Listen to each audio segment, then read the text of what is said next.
Welcome in. Let's get to work. The fastest growing sports spectacular. It's the Big E Sports Show. Your 1 hour comprehensive expose of all things in the sports universe. With a focus on some of the biggest sports icons on the planet. Now, here's your host, the one and only award-winning Elissa Walker Campbell. You think you want some of this? Come and get some, but you can't have this. Cause you ain't got none.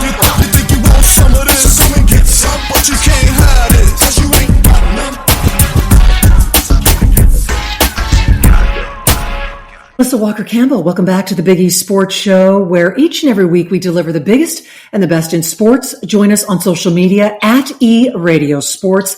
And we are excited to welcome Sean Deveney. He is a veteran NBA columnist, one of the most respected voices in basketball media. And with years of experience covering the league, Sean brings unmatched insight into the biggest storylines, rising stars, and what to watch for as we head into the 2025 NBA playoffs. From MVP races to championship contenders, we've got a lot to dive into. Hello, Sean. Good to have you on. Well, thanks for having me. Well, as we approach the NBA playoffs for 2025, what are some of the top storylines that you are watching and monitoring across the league? Well, I think the biggest ones are probably the easiest and most noticeable ones, and that is the fate of the number one seeds. Both of these teams, Cleveland in the East and Oklahoma City in the West, have had terrific seasons, yet there's a lot of doubt, I think, about both of those teams and how they'll perform in the playoffs. These aren't teams that we've seen make very long playoff runs in recent years. So the question is, these 60-win teams, are they going to be able to translate that success into the postseason? I think that's probably, to me, the number one issue that we're looking at. I think next on the list, of course, is got to be the Lakers, and whether the addition of Luka Doncic makes them legitimate championship contenders. There's nights where they absolutely look like it, and there's nights where they simply don't. They look like they are discombobulated offensively, and they don't have enough defensively. So I think that is probably number two on the list. So I think you've got those first two, the two top seeds in each conference is probably my number one storyline, and then the Lakers probably be number two. Yeah. Hey, we're going to talk about Luka here in just a moment, but let's go back to talking about the OKC Thunder, and they are one of the youngest teams in the league, and I'm just wondering, what strategic adjustments have contributed to their exceptional performance this season, and just how are they preparing for the playoffs to maintain that momentum so they can make a deep run and get a shot at a championship? Well, I think just having some additional experience playing together, having gotten to the play. I mean, this was a team that had been rebuilding for a solid 3 years and had been in the tees in wins for a couple of years, and then they come up and they have the 40-win season, but don't make the playoffs. And last year they break through with the 57 wins, and they get to the playoffs and they have a little bit of success. I think they expected more. So just playing together for them is made a big difference. I think the addition of something, first of all, health has been pretty good compared to past years. I think the addition of Isaiah Hartenstein has been a real big pickup for them. He gives them a lot of stability in the middle. He's capable on both ends of the floor. We've seen Chet Holmgren sort of come in and out of the lineup, which has been a problem for them. But even when he's out, I think Hartenstein in the middle there has been very, very effective. So the fact that they went out and got him is probably the biggest difference. They also got Alex Caruso, who hasn't had a great season, but he is a guy who's won a championship before, knows what it takes to get there, and he's a real difference maker for them, at least in the locker room. Like I said, he hasn't had a great season, but I think having his leadership there has been a real boost for what's an otherwise very, very young team. Yeah.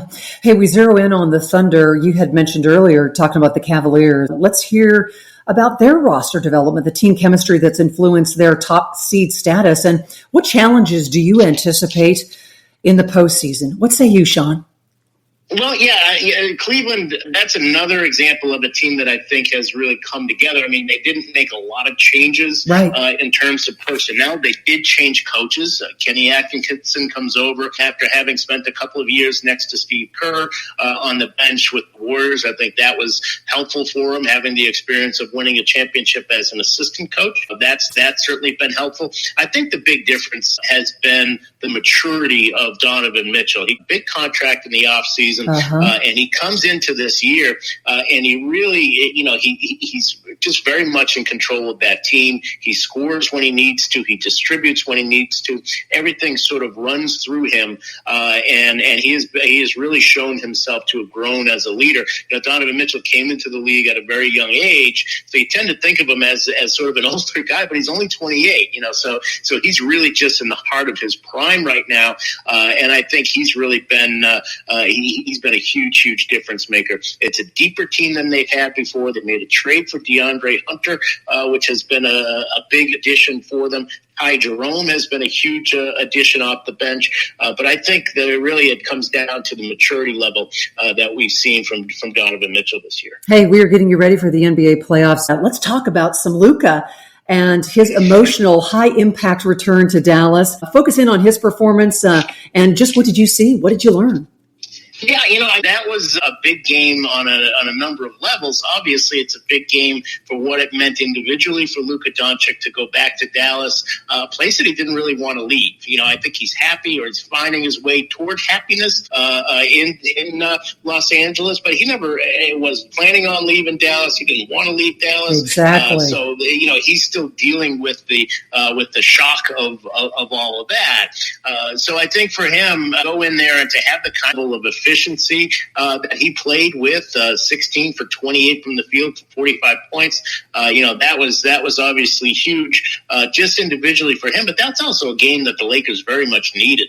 They lost the previous night in Oklahoma City, and they really did need a win in that one. And they're able to come up with it. That clinched their spot in the playoffs, made sure they didn't have to go to the play-in tournament. And now they're just one win away from clinching that number 3 seed, which would be obviously very, very big for them, guarantee them a home court series, and put them in pretty good position to advance maybe all the way to the conference finals.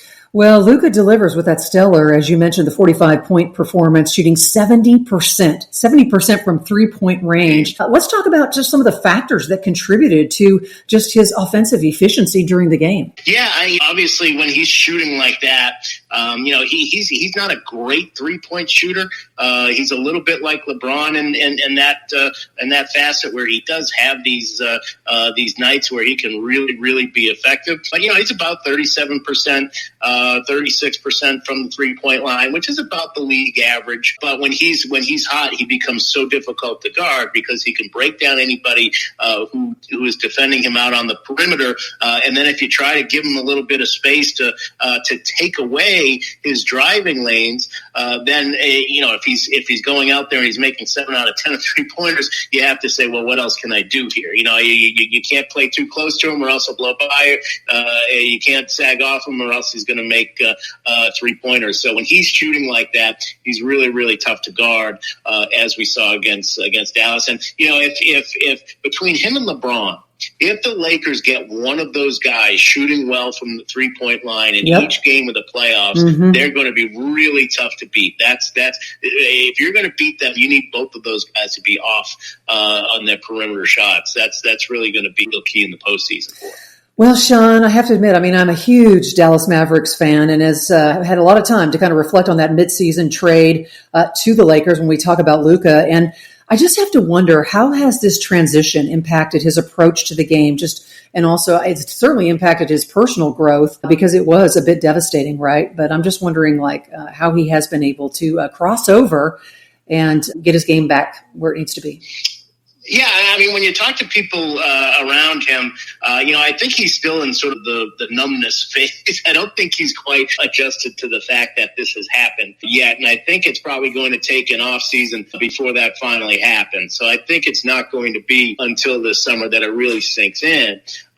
One of the big complaints, of course, that the Mavericks had, and one of the supposed reasons behind the trade was his approach in terms of conditioning and his health and his body. It'll be interesting to see this summer if his approach changes at any point. Now, we can't know that in the 2 months since he's been traded. There's no time for him to really make the kinds of adjustments he's going to need to make. That'll take the off season, but that's going to be the thing to watch is what kind of shape does he show up in when he comes into camp next year. A lot of basketball to be played before then, of course. Yeah. But that's when we'll get a sense of whether the Mavericks really made a mistake by letting this guy go, if he comes in and he's in tip-top shape right from the beginning next year. Hey, we're in the Western Conference and our home base is Houston. So let's talk about the Rockets and what key changes or strategies have propelled them to a top-tier position this season. Can they sustain it? I mean, this level of play in postseason. I mean, what do you think, Sean? Yeah, this is a team that is built in sort of an odd way, where you usually have some established veterans. You're filling in around the veterans with young guys. This is the inverse, where you have a couple of 22-year-olds, Jalen Green and Şengün, and those are the guys who are sort of the team leaders here. And then you get Dylan Brooks and Fred VanVleet, the two veterans who a lot of people, myself included, frankly, thought that they overpaid for a couple years ago. Those are the veterans who are sort of keeping things steady behind them. So those two moves, getting those two guys, have really paid off, and it's really provided some stability for these young guys to grow around them. I think Amen Thompson has been absolutely fantastic. Another 22-year-old on both ends of the floor. I think he's developing into arguably the best perimeter defender in the NBA. We haven't seen, Jabari Smith really has not grown, I think, the way that they had hoped, but right. They've been okay with that because they haven't needed him because they've got these other guys. It's an oddly constructed team. I think it's definitely a team that takes on the personality of its coach as much as any team in the league. Ime Udoka is one of the toughest, no-nonsense sort of coaches. He had established that reputation in Boston. He's brought it to Houston. I think you can really see it in the way this team plays. Well, the Western Conference, as we were talking about, it's loaded again this year. But in the East, can anyone realistically challenge the Celtics, or in your mind, are they the clear favorite? Yeah, I do think they're the favorite. And we mentioned Cleveland, of course, and at 63 wins, you'd have to stretch pretty far to not at least see them as a contender in the East. And certainly they're a challenge, and they match up pretty well with the Celtics. So I think if we're careening towards that as a conference finals, and I believe we are, that's going to be a pretty epic series, especially considering the fact that the Celtics had the championship experience last year and then kind of put to bed some of the doubts around that team. I think I would still say that the Celtics are the favorite. The one asterisk with Boston is health, and Jaylen Brown's knee is a real concern right now. He probably should be resting it a little bit more. He's been sort of playing through it. Can they make sure he's 100% by the time they get to that potential series with the Cavaliers? To me, that's going to be the real thing to watch with Boston throughout the early parts of the playoffs. The MVP race has been hotly debated. So who is your pick this year, Sean, and what separates them from the pack? Yeah, I think there was a real race. Jokic had a real case up until the All-Star break. Since the All-Star break, and it's through no fault of his own, he's played very, very well, but the Nuggets have fallen apart. We've seen them, fire their coach and their GM in a pretty stunning move this week. And, it's hard to look at a team like that and say, okay, we're going to pick the MVP from this group. And, that's, again, not necessarily his fault. It's probably only because of Jokic that they've been as good as they have been this year in terms of, winning 48 games and, being in a position to possibly win 50 and be the number 4 seed in the Western Conference.